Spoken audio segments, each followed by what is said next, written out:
Bonjour, comment allez-vous? Bien, j'espère que vous aussi. Alors, les Houthis viennent pour la première fois prendre part à cette guerre qui s'est déclenchée il y a 28 jours, jour pour jour. Est-ce que c'est un nouveau tournant dans cette guerre américano-israélo-américaine contre l'Iran? Oui, oui, bien sûr, c'est un tournant majeur parce que les Houthis s'étaient abstenus d'intervenir pendant les 4 semaines et qui se sont écoulées depuis que cette guerre a été déclenchée par les États-Unis et Israël contre l'Iran. Alors, c'est c'est un élément nouveau, maintenant, un nouvel acteur qui entre en jeu dans cette guerre et ça aura bien sûr des conséquences. Et justement, son entrée après autant de jours, c'est-à-dire que donc 28 jours se sont écoulés. Le Oui. président américain parle d'éventuelles négociations, même si l'Iran dément. Et là, on voit les Houthis frapper. Est-ce que c'est un message indirect de la part de l'Iran pour dire que non, nous ne sommes pas prêts à des négociations? Oui, oui, vous avez raison, c'est exactement ce message, mais aussi, j'ajouterais que l'Iran veut dire aussi qu'il a d'autres cartes en main, qu'il peut, euh, parce que nous savons que les Houthis sont un bras de l'Iran, tout le monde le sait. Exactement. Alors, maintenant, l'Iran veut aussi envoyer un message, ne pensez pas que qu'on va renoncer et qu'on va accepter vos conditions.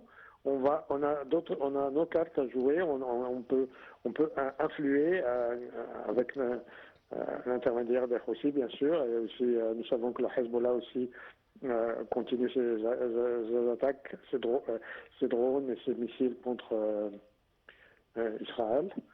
Alors, l'Iran aimerait donner un signal que peut-être à l'administration américaine, au président Donald Trump, que elles peuvent résister et que ce n'est pas, qu'ils ne vont pas accepter les conditions comme ça, les yeux fermés. Mhm. Alors, en parallèle, Votre Excellence, on vient de lire, comme on vient d'apprendre dans l'actualité, que le ministre des Affaires étrangères, Badr Abdelarati, se rend à Islamabad pour participer à cette réunion ministérielle quadripartite consacrée à cette escalade militaire. Pensez-vous que cette réunion peut amener un peu d'apaisement à la situation actuelle au Moyen-Orient?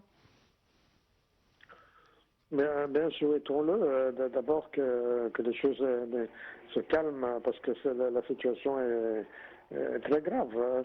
Mais la participation de son Excellence le ministre, le docteur Abdelhati, prouve que l'Égypte est un facteur très important, que l'Égypte contribue à déployer tous ses efforts pour essayer de désamorcer la situation, pour essayer de parvenir à un cessez-le-feu, d'arrêter les hostilités, surtout, et les attaques dont sont l'objet, bien sûr, les pays du Golfe. L'Égypte a condamné les attaques iraniennes contre les pays du Golfe. Alors on voit que son Excellence l'ambassadeur Badr Abdelarati et le ministre des Affaires étrangères, justement, son portefeuille s'élargit et devient de plus en plus lourd car il y a différentes crises à gérer en ce moment. L'Égypte qui s'est toujours portée volontaire et toujours dit présente pour des issues diplomatiques. On voit qu'il y a la crise libyenne à gérer, la crise au Bien Soudan, sûr. la crise à Gaza, au Liban, maintenant en Iran. On voit que le poids devient de plus en plus difficile à gérer. Bien sûr, c'est-à-dire que la situation internationale, le conflit, et surtout dans le dans le monde arabe et dans le monde islamique d'une manière générale, il y a plein de crises qu'il faut résoudre. Et l'Égypte se trouve, c'est-à-dire que l'Égypte, Dieu a voulu que l'Égypte soit au centre du Moyen-Orient, au centre du monde arabe, et que l'Égypte a toujours été un facteur très important dans le règlement des conflits. Nous savons que l'Égypte a eu un rôle très important pour terminer la guerre à Gaza, parvenir à cessez le feu.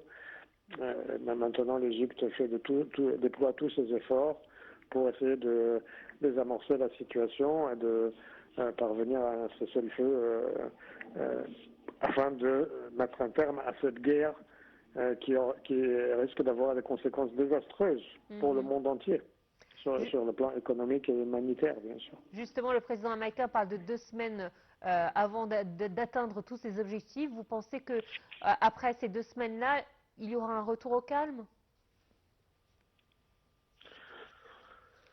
Bien, souhaitons-le encore une fois, mais tout dépendra de comment les choses évoluent. C'est-à-dire que si la réunion d'Islamabad aboutit à quelque chose de concret, à un cessez-le-feu,